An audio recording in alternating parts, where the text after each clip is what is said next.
رب اشرح لي صدري ويسر لي أمري واحلل عقدة من لساني يفقه قولي رب زدني علما سبحانك لا علم لنا إلا ما علمتنا إنك أنت العليم الحكيم أما بعد إن أحسن الكلام كلام الله وأحسن الهدي هدي محمد صلى الله عليه وسلم وشر الأمور محدثاتها وكل محدثة بدعة وكل بدعة ضلالة الضلالة في النار.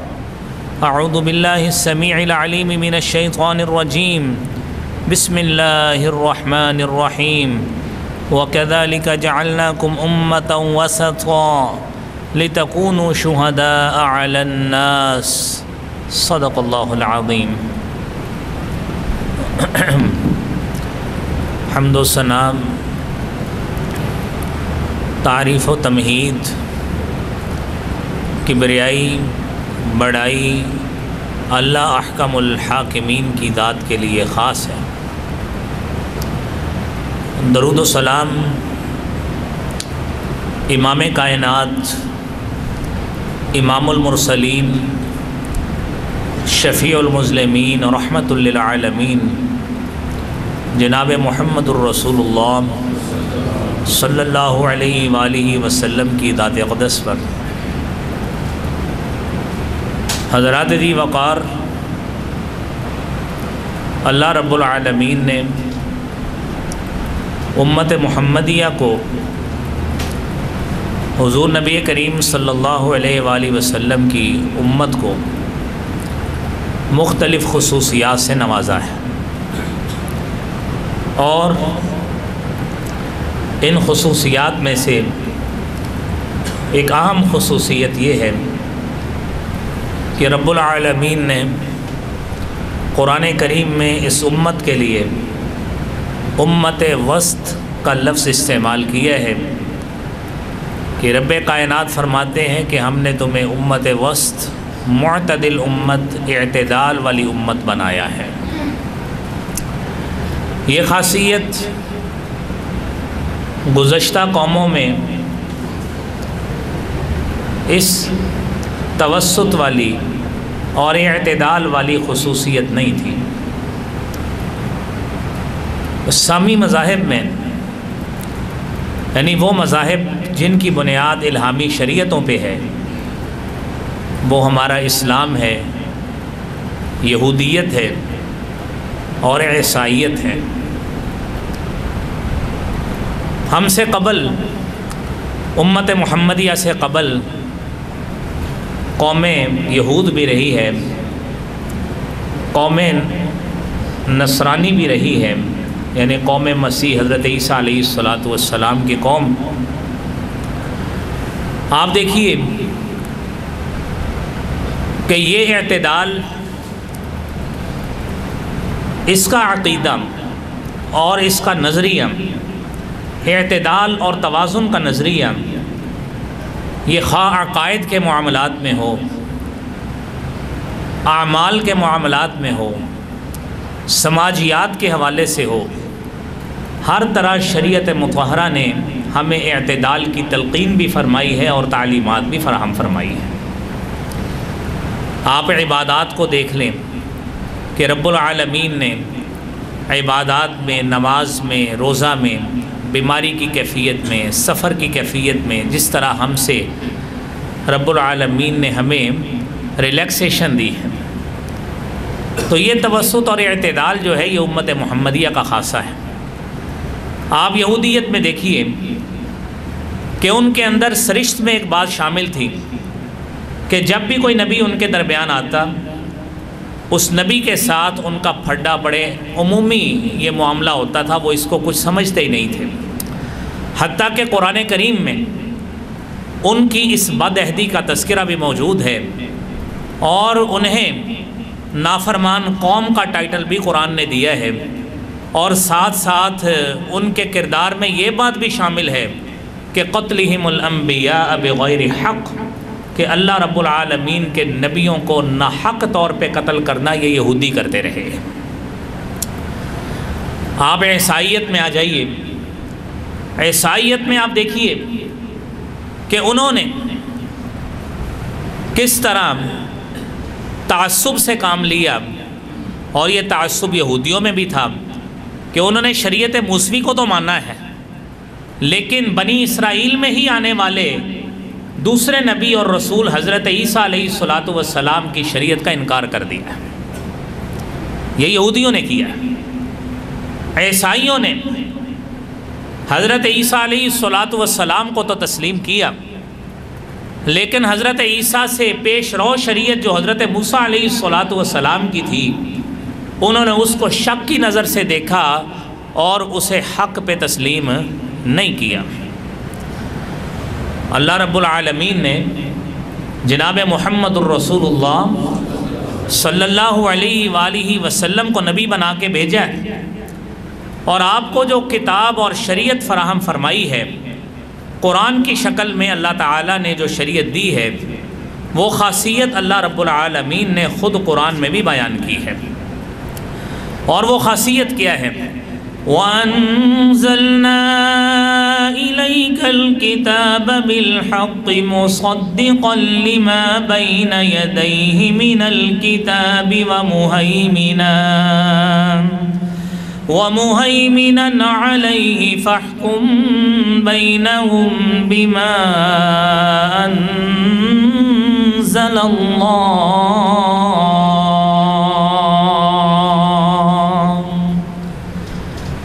اللہ رب العالمین نے آپ کی طرف قرآن نازل کیا، کتاب نازل کی حق کے ساتھ، جس کی بنیاد حق پہ مضبوط ہے۔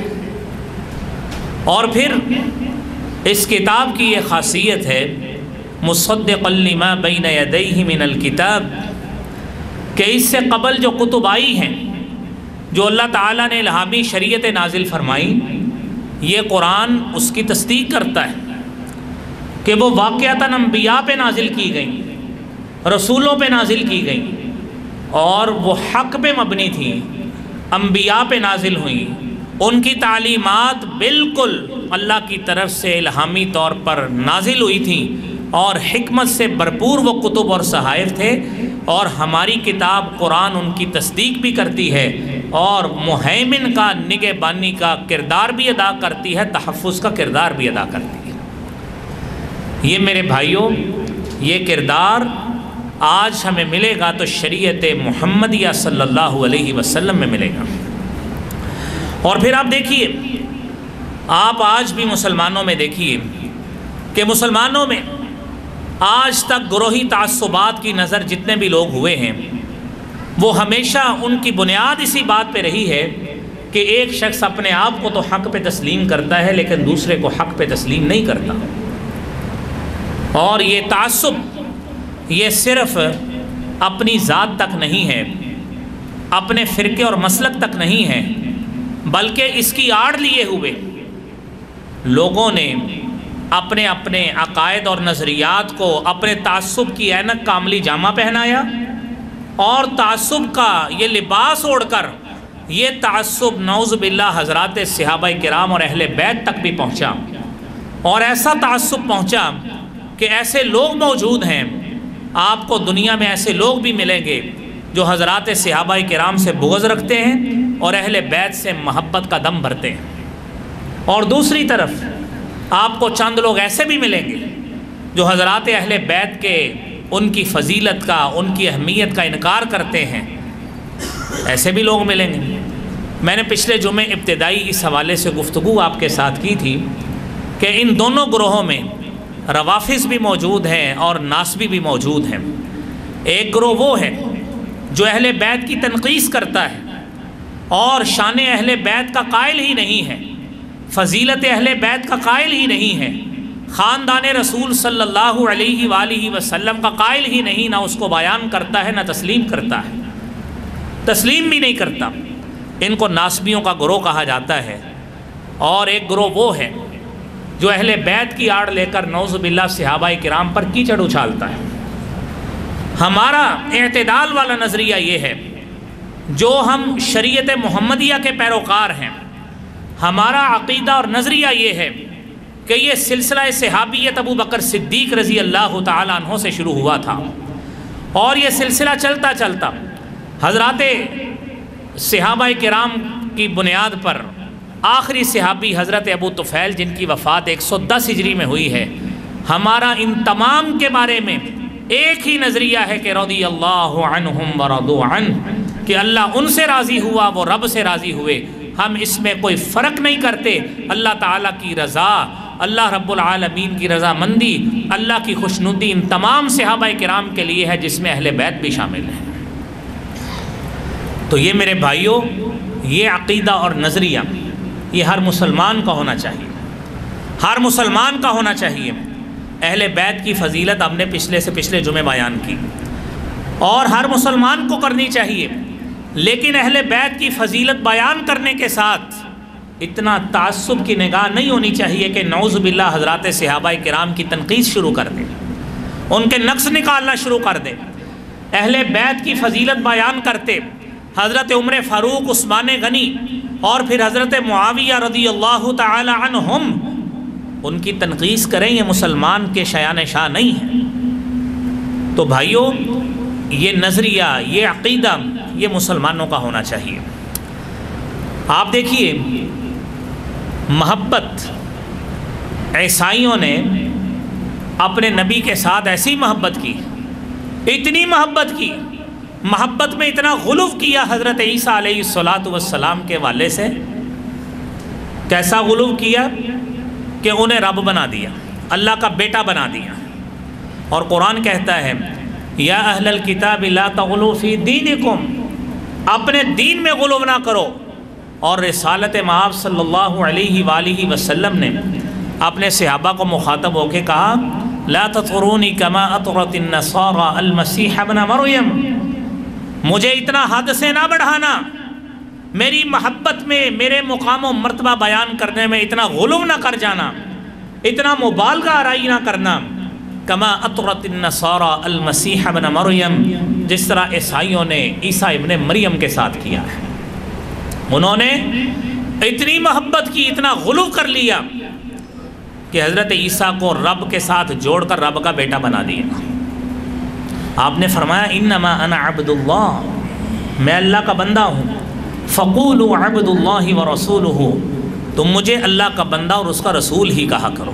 یہ بڑے اعزاز کی بات ہے، اللہ کا نبی اور رسول ہونا، اللہ رب العالمین کا برگزیدہ بندہ ہونا، اور پھر تاجدار انبیاء ہونا، خاتم النبیین ہونا، یہ وہ صفات کاملہ ہے جو جناب رسول کریم صلی اللہ علیہ وآلہ وسلم کی ذات کے ساتھ خاص ہے، کسی اور نبی کو بھی یہ صفات نہیں حاصل ہو سکتی۔ بھائیو دیکھیے، عیسائیوں نے جہاں پہ یہ کام کیا، ساتھ ایک اور کام بھی کیا، عبادت میں اتنا غلو کر لیا، اتنا انتہا سے گزر گئے کہ اپنے کلیساؤں میں عبادت کرنے کی بجائے انہوں نے جنگلات کی تنہائیوں میں تنہائیاں اختیار کر لی، اور وہاں پہ عبادات کو ایسا ترک کر لیا کہ رب کو بھی بھول گئے، اتنا کچھ بھول گئے۔ قرآن کریم نے اس کو بھی ہر طرح تنقید کا نشانہ بنایا ہے۔ وَرَهْبَانِيَّةً ابْتَدَعُوهَا مَا كَتَبْنَاهَا عَلَيْهِمْ إِلَّا ابْتِغَاءَ رِضْوَانِ اللَّهِ فَمَا رَعَوْهَا حَقَّ رِعَايَتِهَا فَآتَيْنَا الَّذِينَ آمَنُوا مِنْهُمْ أَجْرَهُمْ وَكَثِيرٌ مِّنْهُمْ فَاسِقُونَ۔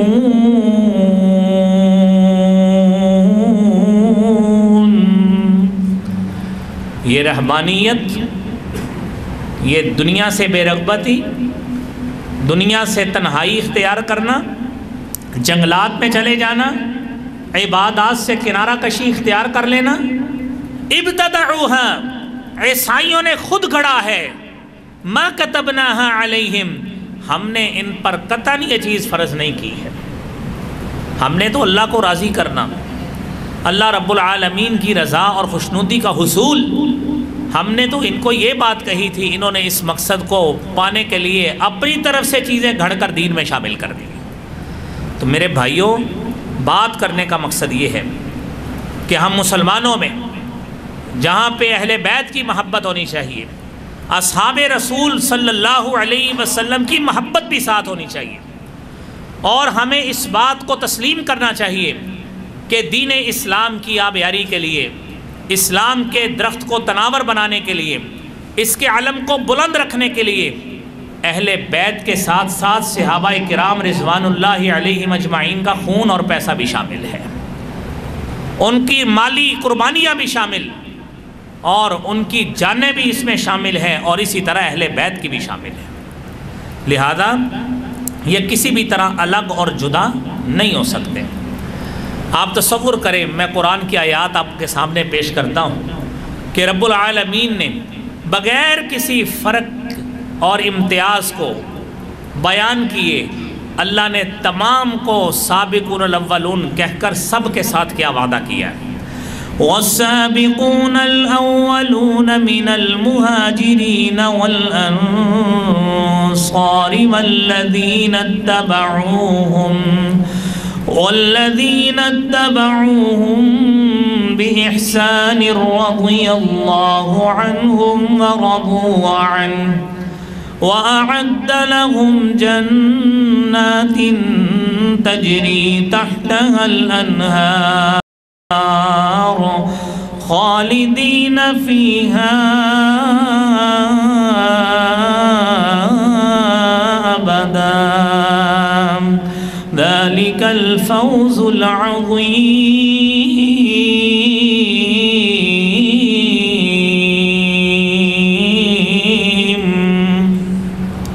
پہلے پہل سبقت کرنے والے، خواہ ان کا تعلق مہاجرین سے ہو، خواہ ان کا تعلق انصار سے ہو، اس میں ابوبکر صدیق بھی ہیں، اس میں عمر فاروق بھی ہیں، عثمان غنی بھی ہیں، علی المرتضیٰ بھی ہیں، طلحہ و زبیر بھی ہیں، حضرت سعد و سعید بھی ہیں۔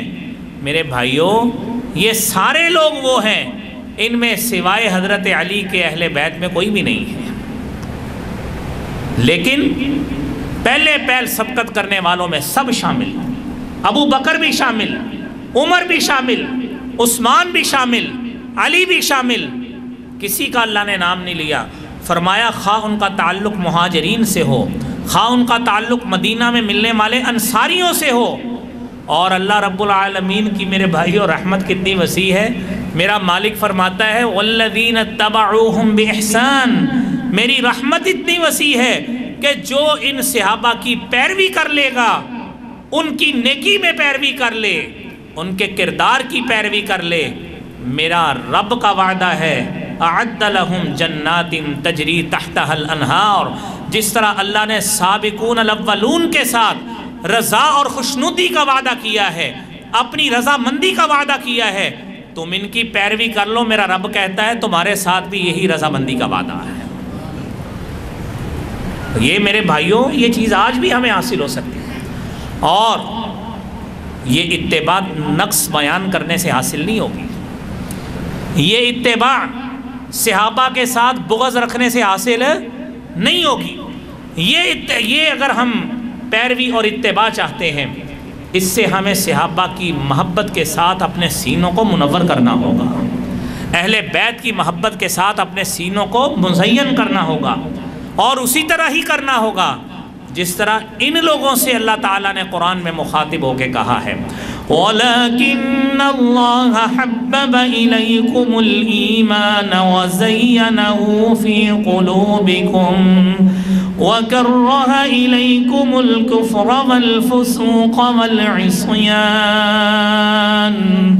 أُولَئِكَ هُمُ الرَّاشِدُونَ۔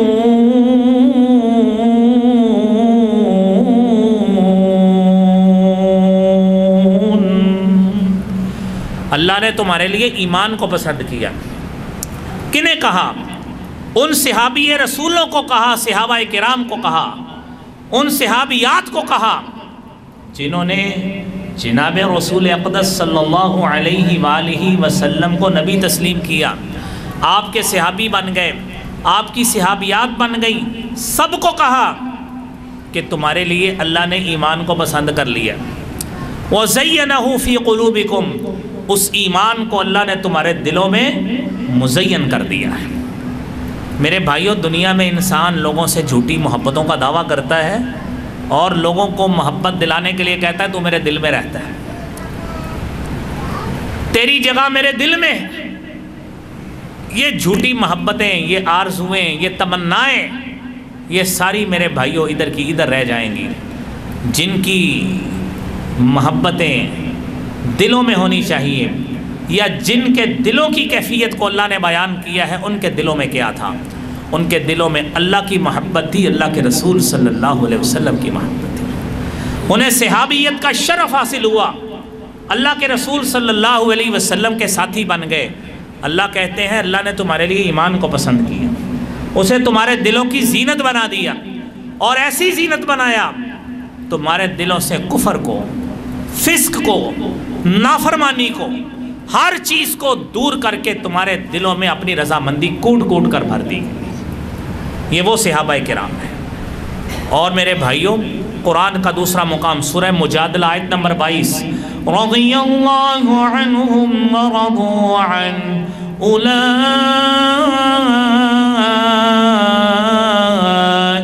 حزب اللہ الا ان حزب اللہ هم المفلحون۔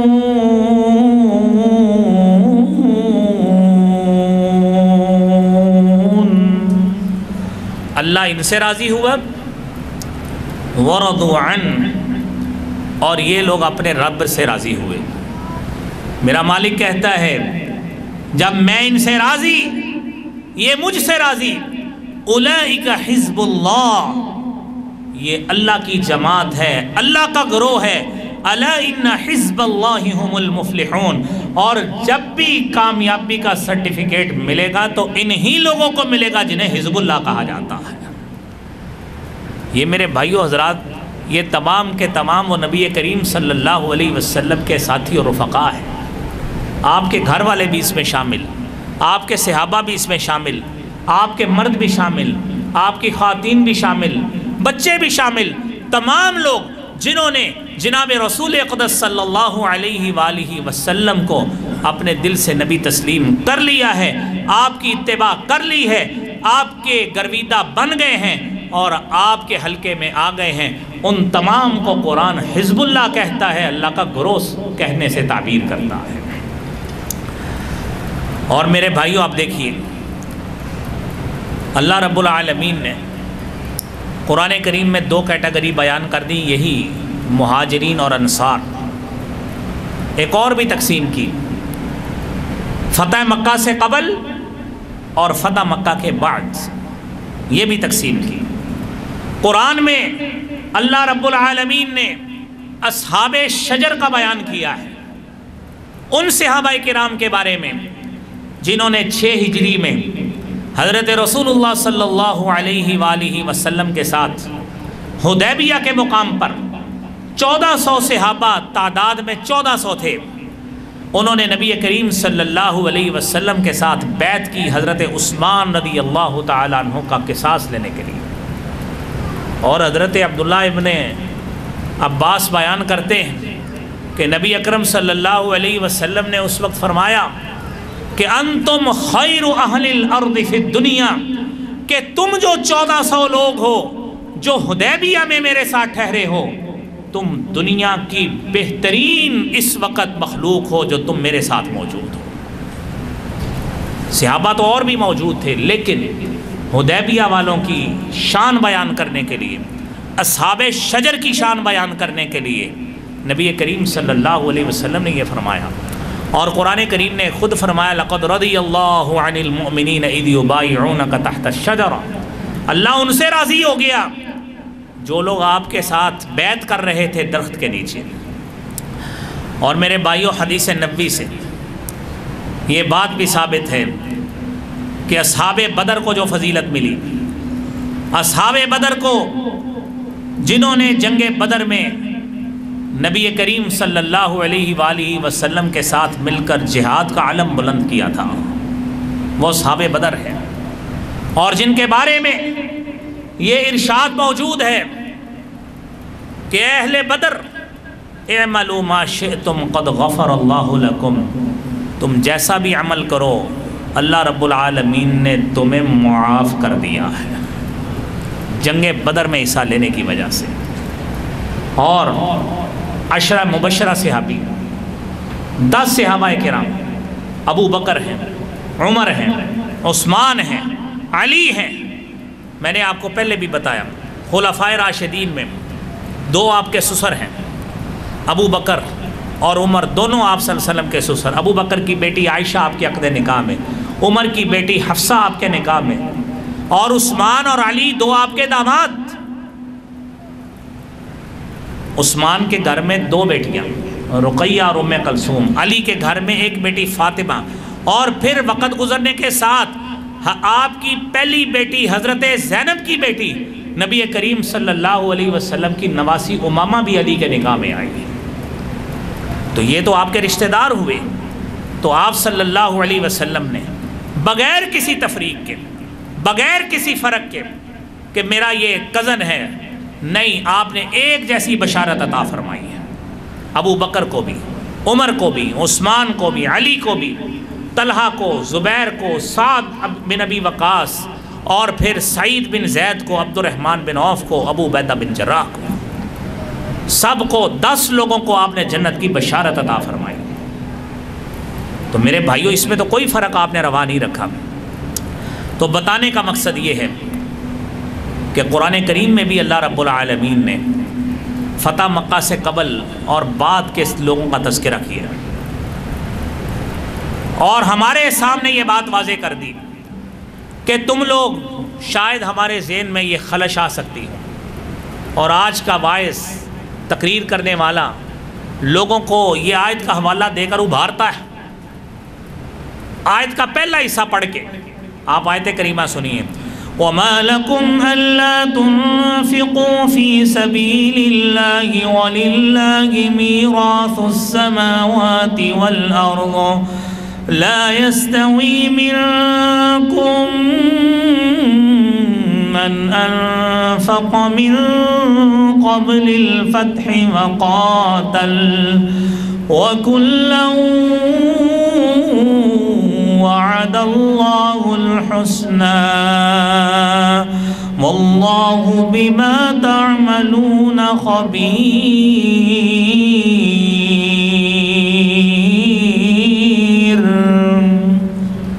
اللہ رب العالمین فرماتے ہیں تم میں سے 2 گروہ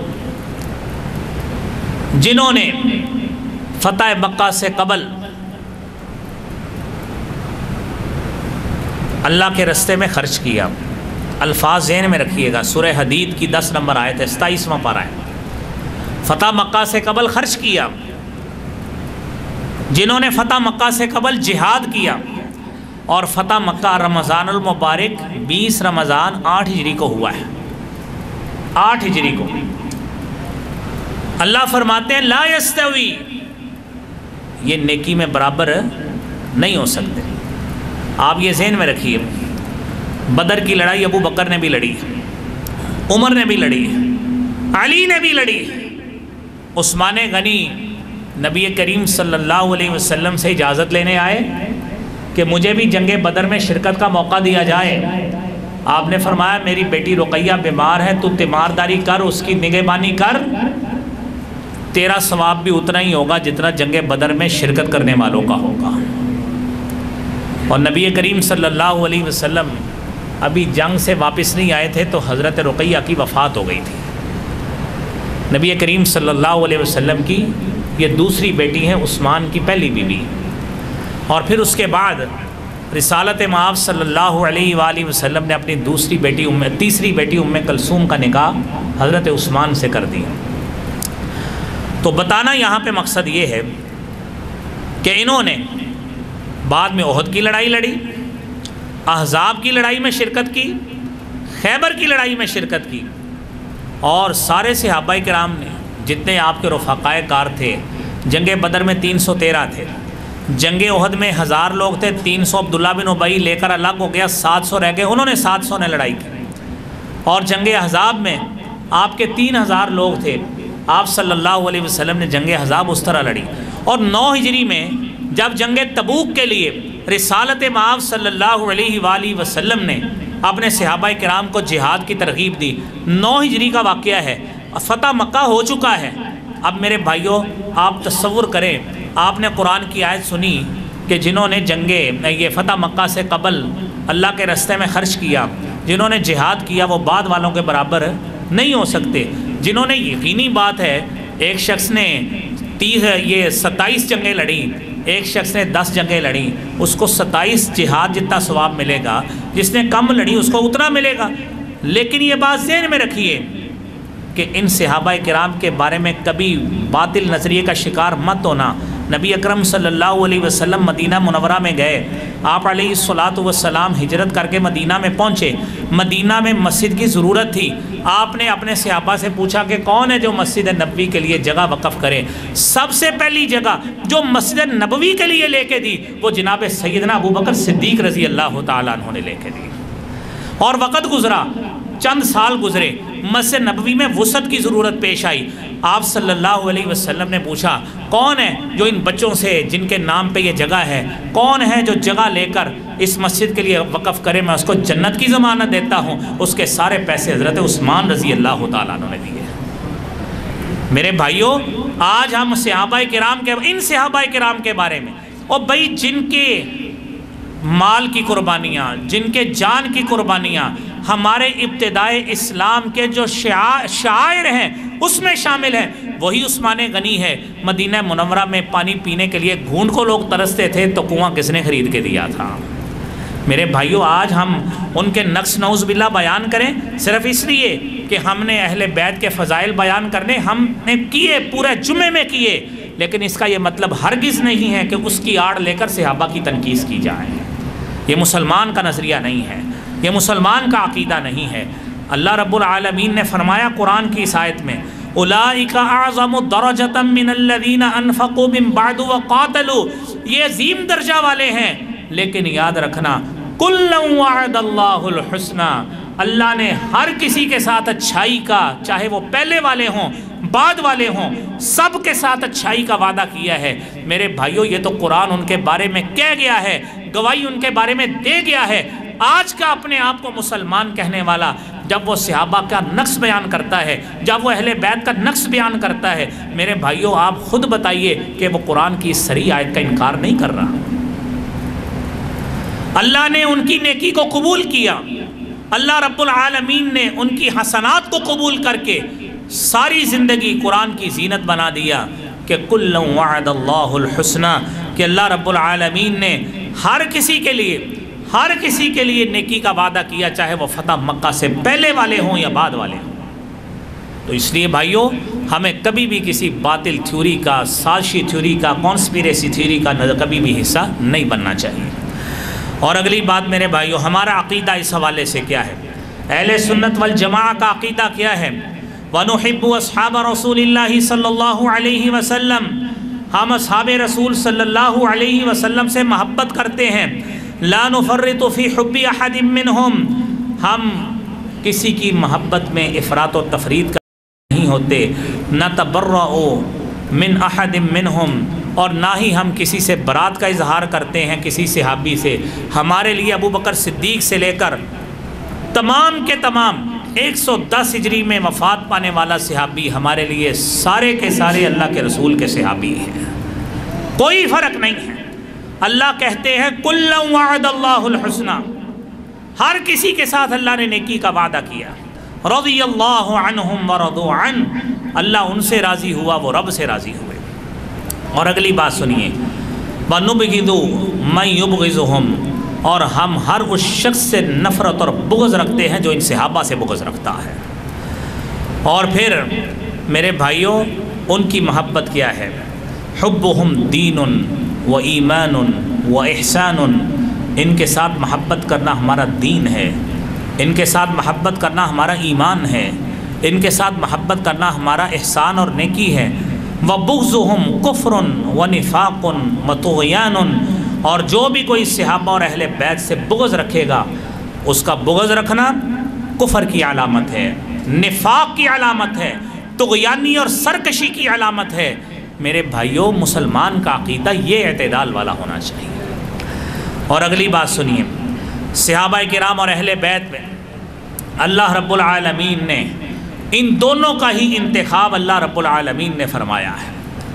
آپ حدیث طیبہ سنیے، حدیث طیبہ صحیح مسلم کی 5938 نمبر، نبی کریم صلی اللہ علیہ وسلم نے فرمایا، ان اللہ اصطفیٰ بنی کنانۃ من ولد اسماعیل، اولاد اسماعیل میں سے اللہ تعالیٰ نے سب سے پہلے بنو کنانہ کا انتخاب کیا، واصطفیٰ قریش من کنانہ، اور پھر بنو کنانہ سے اللہ تعالیٰ نے قبیلہ قریش کا انتخاب کیا، واصطفیٰ من قریش بنی ہاشم، اور پھر اللہ رب العالمین نے قبیلہ قریش سے بنو ہاشم کا انتخاب کیا، واصطفانی من بنی ہاشم، اور اللہ تعالیٰ نے بنو ہاشم سے مجھ محمد صلی اللہ علیہ وسلم کا انتخاب کر لیا۔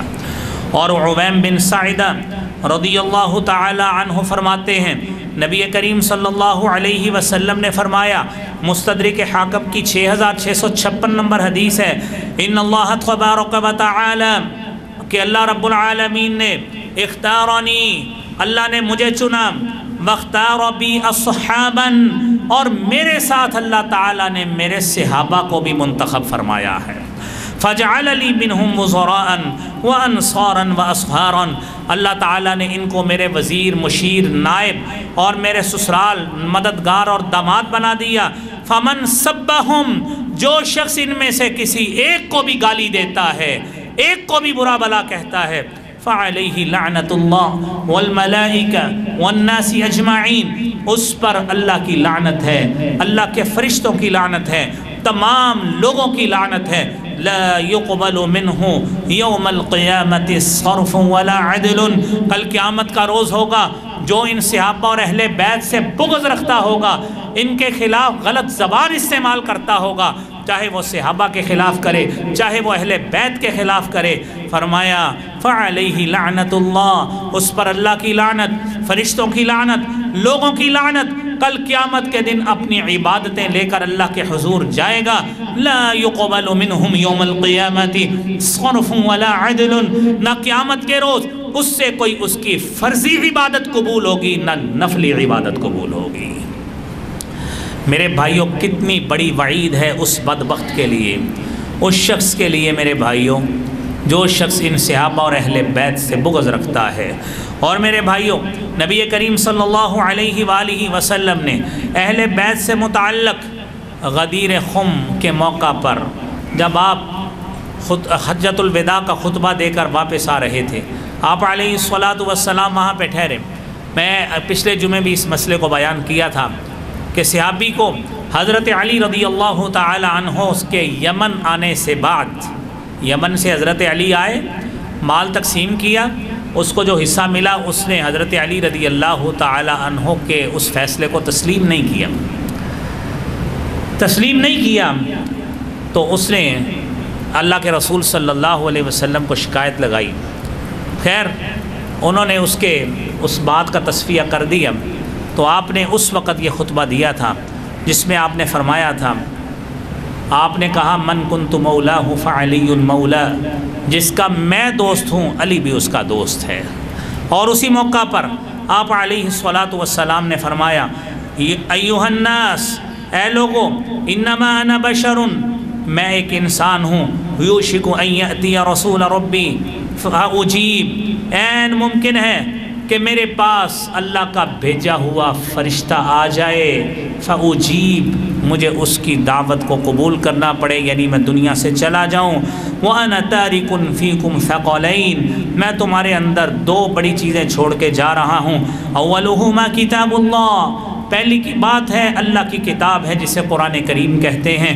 آپ نے فرمایا فیہ الہدی، جس میں ہدایت ہے، والنور، اس میں نور ہے، فخذوا بکتاب اللہ، تم اللہ کی کتاب کو تھام لو، وَاسْتَمْسِكُوا بِهِ، اور اس کے ساتھ تمسک کر لو. فَحَثَّ عَلَى كِتَابِ اللَّهِ وَرَغَّبَ فِيهِ، آپ صلی اللہ علیہ وسلم نے اللہ کی کتاب کو تھامنے، اس کے ساتھ تمسک کرنے، اس کے ساتھ تعلق بنانے کی آپ صلی اللہ علیہ وسلم نے ترغیب دی.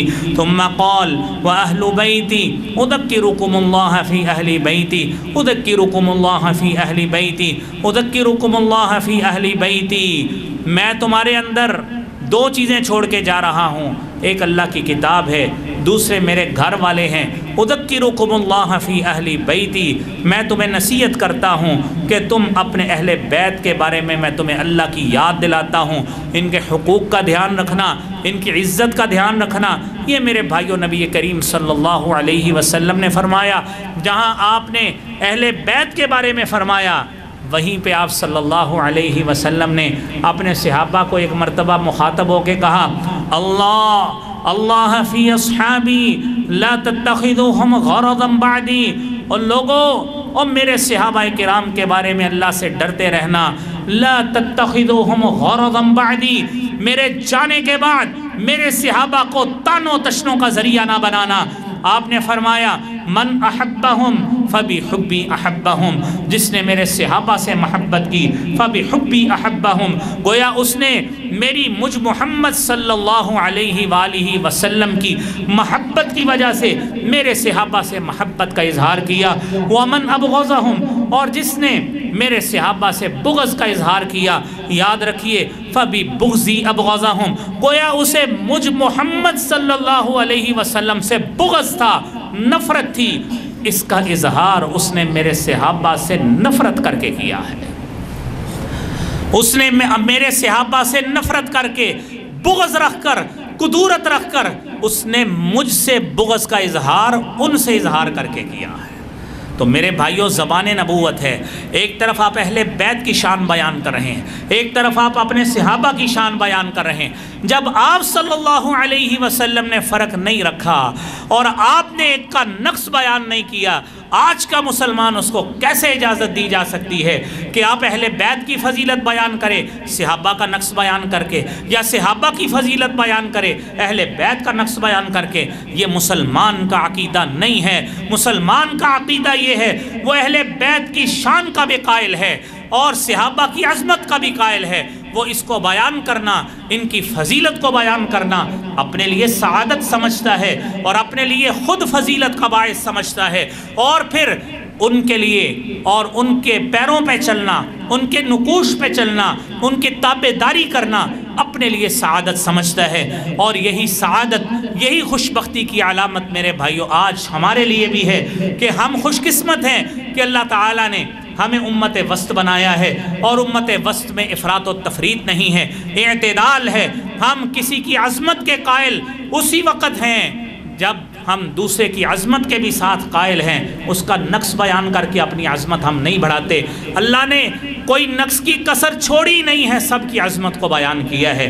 اللہ کریم یہ عقیدہ ہمارے دلوں میں صحیح معنوں میں پیدا کر دے.